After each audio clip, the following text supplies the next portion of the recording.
जोमैटो एक ऐसी कंपनी जिसने लॉन्च के साथ ही फूड इंडस्ट्री में रिवॉल्यूशन ला दिया। आपको कभी भी कहीं भी खाना चाहिए, आप रेस्टोरेंट से ऑर्डर करिए, खाना जोमैटो के थ्रू आपके घर तक आके डिलीवर हो जाता है। साल 2021 के जुलाई में जोमैटो ने शेयर मार्केट में अपने आप को लिस्ट किया, करीब 76 रुपए के शेयर प्राइस पे। और शॉर्ट टर्म में जोमैटो अपने इन्वेस्टर्स के लिए एक बहुत बड़ा वरदान साबित हुआ, क्योंकि इसने 220% का रिटर्न अगले 4 महीनों के ही अंदर देना शुरू कर दिया। लेकिन ये चीजें बहुत दिनों तक नहीं चल पाई। आज जोमैटो के शेयर अपने ऑल टाइम लो पे हैं, करीब 47 से 48 रुपए के बीच में चल रहे हैं। जोमैटो को अगर हम थोड़ा डिटेल में समझे तो इनका रेवेन्यू लगातार बढ़ता जा रहा है, लेकिन कंपनी के एक्सपेंसेस और लॉसेस उससे भी तेजी से बढ़ते जा रहे हैं, और यही सबसे बड़ा पेन पॉइंट है इस कंपनी का। बेसिकली इंडिया में फूड टेक की शुरुआत सबसे पहले फूड पांडा ने किया था, जब 3 को फाउंडर्स रैल्फ, रोहित चड्ढा और बेन ने मिलकर फूड पांडा की शुरुआत किया साल 2012 में। ये कंपनी बहुत ही जल्द $3 बिलियन की कंपनी बन गई। 45 कंट्रीज में ये कंपनी एक्सपेंड हो चुकी थी। इसके साथ ही इनको पर डे के 2 लाख से ज्यादा ऑर्डर आया कर रहे थे। लेकिन समय बहुत ही जल्दी बदल गया। जहां इनकी वैल्यूएशन करीब 21,000 करोड़ रुपए थी, वो बहुत ही जल्दी गिर के इसको 250 करोड़ में ओला ने खरीद लिया। और बाद में जब ओला ने इसको फिर से 2019 में रिवाइव करने की कोशिश किया और इसमें $500 मिलियन इन्वेस्ट किए, तो वो भी डूब गए और अंत में उन्हें फूड पांडा बंद करना पड़ा। तो कुछ ऐसा एक्सपीरियंस है भारत में फूड एग्रीगेटर प्लेटफॉर्म्स की। अगर हम जोमैटो को देखने की कोशिश करें तो इनको पर डे के करीब 15 लाख से ज्यादा ऑर्डर आया करते हैं। इसके साथ इनको हर मिनट 4000 से ज्यादा ऑर्डर आया जाया करते हैं। लेकिन कंपनी के लॉसेस इतनी तेजी से बढ़ते जा रहे हैं, उनके शेयर वैल्यू बहुत ही तेजी से गिरती जा रही है। तो यहां पे सबसे बड़ा क्वेश्चन उठता है कि क्या जोमैटो आने वाले टाइम में बैंकरप्ट भी हो सकती है। इस वीडियो में हम ये सब कुछ जानने की कोशिश करेंगे। जोमैटो की शुरुआत साल 2008 में दीपेंद्र गोयल और पंकज चड्ढा ने किया था। आज जोमैटो करीब 10,000 शहरों में और 25 से ज्यादा कंट्रीज में ऑपरेट कर रही है। जोमैटो का अगर हम बिजनेस मॉडल समझने की कोशिश करें तो इनका बेसिकली काम है एक कस्टमर को रेस्टोरेंट से मिलाने का। जब भी कस्टमर ऑर्डर करता है तो वो जोमैटो के थ्रू रेस्टोरेंट के पास जाता है, रेस्टोरेंट ऑर्डर प्रिपेयर करता है और ये अपने डिलीवरी मैन के थ्रू उस कस्टमर तक वो ऑर्डर डिलीवर करा देते हैं। तो बेसिकली यही एक इनका बिजनेस मॉडल है, जिसमें जोमैटो एक फूड एग्रीगेटर प्लेटफॉर्म की तरह काम करता है। जोमैटो, स्विगी एक ही जैसे प्लेटफॉर्म्स है। अब यहां पे सबसे इंपॉर्टेंट आ जाता है, हमें जोमैटो का रेवेन्यू स्ट्रीम समझना पड़ेगा, क्योंकि जोमैटो को करीब 7 रेवेन्यू स्ट्रीम है अलग अलग तरह के।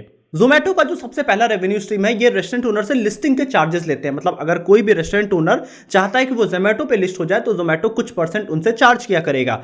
इसके साथ ही अगर हम देखें, जोमैटो यहां पे एडवर्टीजमेंट के भी चार्ज देता है। जैसे कि गूगल में रैंकिंग के चार्जेस लगते हैं, उसी तरीके से जोमैटो में अगर आपको लोकल मार्केट में अपने रेस्टोरेंट को ऊपर दिखाना है तो वहां पे आपको जोमैटो को कुछ पेमेंट करना होगा।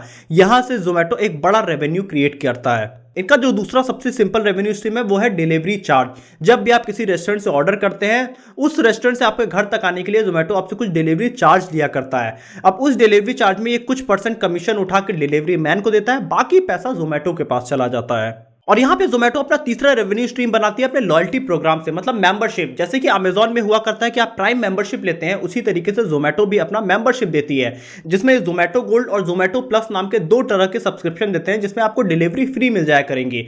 अब यहां पे जोमैटो का प्लान था कि अगर कोई भी जोमैटो प्लस का सब्सक्रिप्शन ले लेता है तो वो बार बार जोमैटो से ही ऑर्डर करेगा, वो स्विगी से नहीं करेगा। लेकिन ये बिजनेस मॉडल इनका फेल हो गया है, जिसको हम थोड़ा सा आगे समझने की कोशिश करेंगे। इसके साथ ही जोमैटो टिकट सेलिंग से भी रेवेन्यू जनरेट करती है। जैसे कि कोई भी अगर न्यू ईयर आता है या वैलेंटाइन डे आता है, वहां पे रेस्टोरेंट ओनर्स इनके साइट पे ऐड चलाया करते हैं, जिससे ये टिकट बेचा करते हैं और उस टिकट के बिक्री में ये कुछ परसेंट कमीशन खुद रख लेते हैं और वहां से इनका एक अलग रेवेन्यू सोर्स जनरेट हो जाता है। इसके साथ ही जो इनका अगला रेवेन्यू स्ट्रीम है वो है जोमैटो लैंड। मतलब जोमैटो क्या होता है, अपना एक बड़ा इवेंट कराया करता है जहां पे बहुत बड़े बड़े रेस्टोरेंट्स आते हैं और वहां पे उन रेस्टोरेंट ओनर से ये बड़े बड़े चार्जेस किया करते हैं। बहुत सारे कस्टमर आते हैं, बहुत सारे रेस्टोरेंट्स आते हैं, ये एक बड़ा उनका रेवेन्यू स्ट्रीम है। यहां पे जोमैटो अपनी पॉपुलैरिटी भी करने की कोशिश करता है। ये उनका एक बड़ा एडवर्टीजमेंट गिमिक के जैसा होता है। और इसके बाद आता है इनका छठा रेवेन्यू स्ट्रीम, जो कि मुझे बहुत पसंद है। जोमैटो अपने डेटा कलेक्ट किया करता है। जैसे कि अगर पूरा दिल्ली है तो दिल्ली में जितने भी ऑर्डर्स आया करते हैं तो जोमैटो उन सब ऑर्डर्स को अपने डेटा में कलेक्ट किया करता है। अब किसी भी रेस्टोरेंट ओनर को एक नॉनवेज का ब्रांड शुरू करना है तो वो जोमैटो से अपनी कंसल्टिंग लेगा। वो पूछेगा कि मैं किस एरिया में अपना एक नॉनवेज ब्रांड खोलूं तो मुझे सबसे ज्यादा ऑर्डर्स आया करेंगे। तो जोमैटो अपने डेटा में चेक करके बताता है कि इस जगह से हमें सबसे ज्यादा नॉनवेज के ऑर्डर्स आते हैं, तो आप यहां पे अपना अगर शॉप खोलते हैं तो आपको सबसे ज्यादा ऑर्डर्स आया करेंगे। तो जोमैटो कंसल्टिंग के बहुत बड़े चार्जेस किया करता है। इसके साथ ही वो रेस्टोरेंट ओनर्स के लिए ऐप भी बिल्ड करता है, जहां से उनको एक और कमीशन आया करता है। और यहाँ पे जोमेटो का सातवां और सबसे फ्यूचरिस्टिक रेवेन्यू मॉडल है वो है हाइपर प्योर। ये एक B2B प्लेटफॉर्म की तरह काम करते हैं। यहाँ पे ये रेस्टोरेंट ओनर्स को जो भी रॉ मटेरियल की सप्लाई चाहिए, मतलब चाहे उनको फ्रेश वेजिटेबल चाहिए या खाना बनाने में जितने भी इंग्रेडिएंट्स की जरूरत होती है, वो सब जोमेटो रेस्टोरेंट ओनर्स को लाके पहुंचाता है।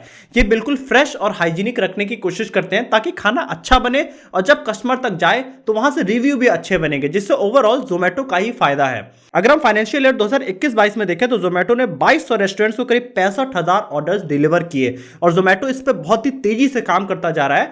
आने वाले टाइम में ये एक बड़ा गेम चेंजर जोमेटो के लिए साबित हो सकता है। ये सिर्फ एक इकलौता रेवेन्यू स्ट्रीम बहुत ही अच्छा है जोमेटो का। लेकिन यहां पे अब सबसे बड़ा क्वेश्चन उठता है कि अगर जोमेटो के पास इतने सारे रेवेन्यू स्ट्रीम है तो इनको लॉसेस क्यों हो रहा है। तो एक बार इनके बिजनेस मॉडल में फिर से चलते हैं। यहां पे अगर हम इस पूरे बिजनेस मॉडल को समझें तो टोटल 4 लोग इन्वॉल्व होते हैं। एक कस्टमर होता है, एक रेस्टोरेंट ओनर्स होता है और एक डिलीवरी मैन होता है और इन सबको ऑपरेट करने वाला जोमेटो होता है। तो बिजनेस का एक सिंपल सा रूल है, वही बिजनेस लॉन्ग टर्म में प्रॉफिटेबल होगा जिसमें सबके लिए प्रॉफिट होगा, चाहे वो कस्टमर हो, चाहे रेस्टोरेंट ओनर हो, चाहे डिलीवरी मैन हो या फिर जोमेटो हो। लेकिन ऐसा होता हुआ नहीं दिख रहा है। कस्टमर के साथ अपने बहुत सारे पेन पॉइंट्स है जोमेटो में ऑर्डर करने पे। जब भी कोई कस्टमर जोमेटो से ऑर्डर करता है तो उसको किसी भी चीज के प्राइसेस बहुत ज्यादा बढ़े हुए दिखाई देते हैं। जैसे कि अगर हम एक रैंडम एग्जांपल देखें तो नाथू स्वीट्स में वेजिटेबल मंचूरियन 140 रुपए का मिलता है, लेकिन वही जब जोमेटो पे लिस्ट हो जाता है वो 210 रुपए का मिलता है। अब इस 210 रुपए के बाद जोमेटो यहां पे डिलीवरी चार्ज भी करेगा, जीएसटी का भी चार्ज होगा, जिससे यहां पे पैसा 100 रुपए से ज्यादा बढ़ जाता है।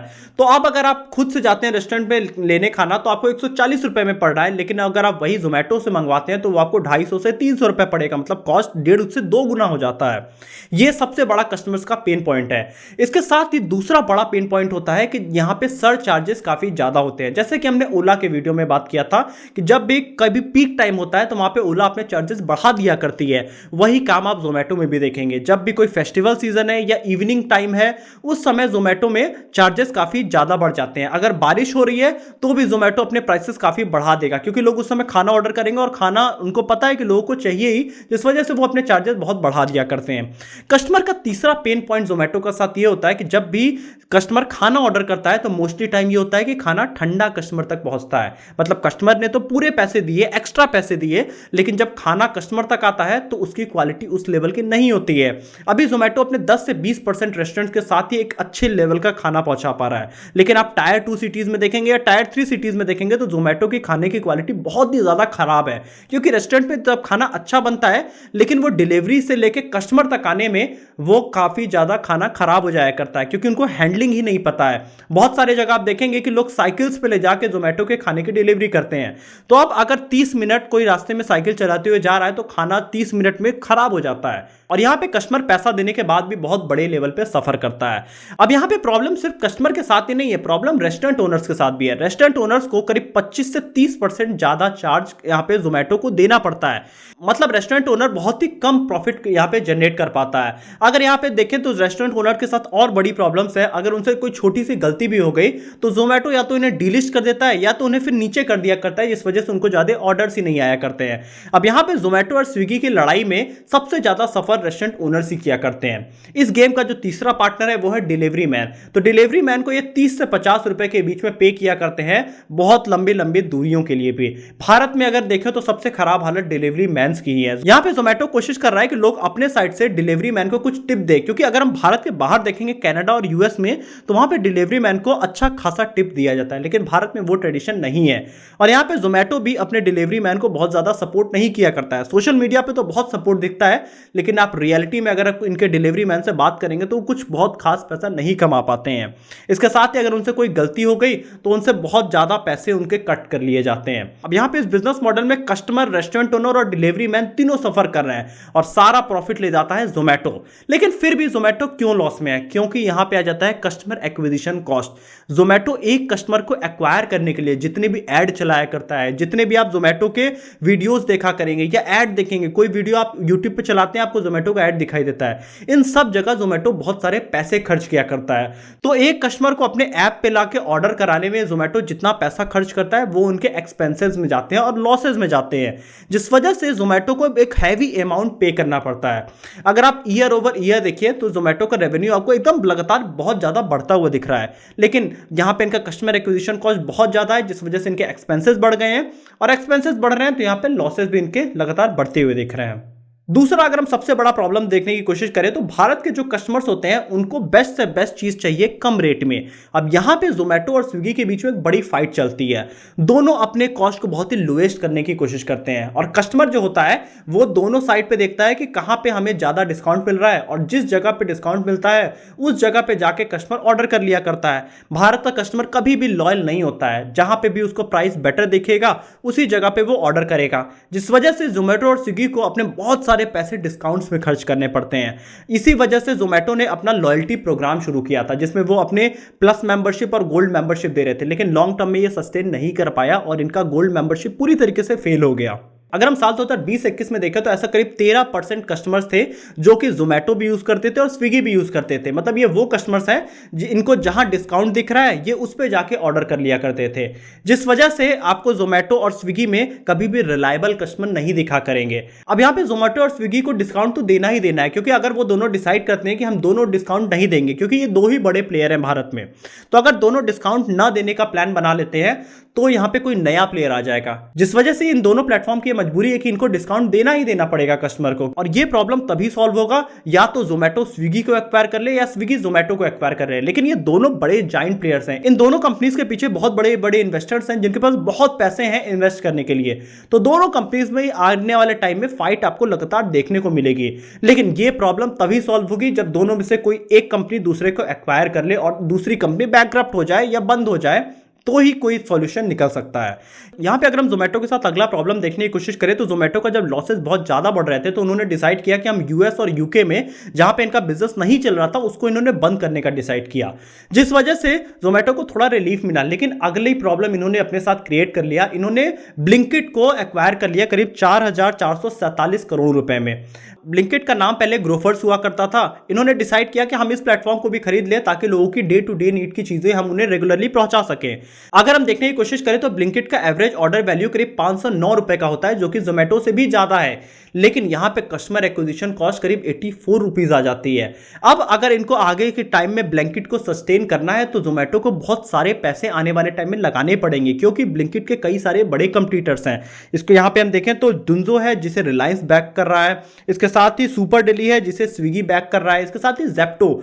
ये सारे ऐसे प्लेटफॉर्म हैं जिनके सामने अगर ब्लिंकिट को सर्वाइव करना है तो जोमेटो को बहुत सारे पैसे आने वाले टाइम में इन्वेस्ट करने होंगे ब्लिंकिट के अंदर। अब यहां पे जोमेटो खुद लॉस में चल रही है और उसने ऐसी कंपनी एक्वायर कर लिया जहां पे बहुत सारे पैसे लगाने की जरूरत है, तो ये सबसे रॉन्ग एक्विजिशन में से एक हम मान सकते हैं जोमेटो का। इन सभी प्रॉब्लम की वजह से हम जोमेटो के शेयर प्राइस देखें तो लगातार गिरते जा रहे हैं। ये इनके बिजनेस की बेसिक्स में प्रॉब्लम है, जिस वजह से आपको जोमेटो प्रॉफिट में नहीं दिखाई दे रही है। इनके पास इन्वेस्टर्स के तो बहुत पैसे हैं, लेकिन जहां पे इनको पैसे बनाने थे वहां पे प्रॉफिट नहीं क्रिएट कर पा रहे। इनको कस्टमर से प्रॉफिट बनाना है, जहां से ये कंपनी दूर दूर तक प्रॉफिट नहीं जनरेट कर पा रही है। आप भी कमेंट ऑप्शन में लिख के बताइए कि आपको जोमेटो के ऑर्डर्स कैसे लगा करते हैं। क्या आप जोमेटो को पसंद करते हैं या स्विगी को पसंद करते हैं? आप कमेंट ऑप्शन में जरूर लिख के बताइएगा। वीडियो अच्छी लगी तो वीडियो को लाइक करिए, चैनल को सब्सक्राइब करिएगा, बेल आइकन भी प्रेस करिएगा।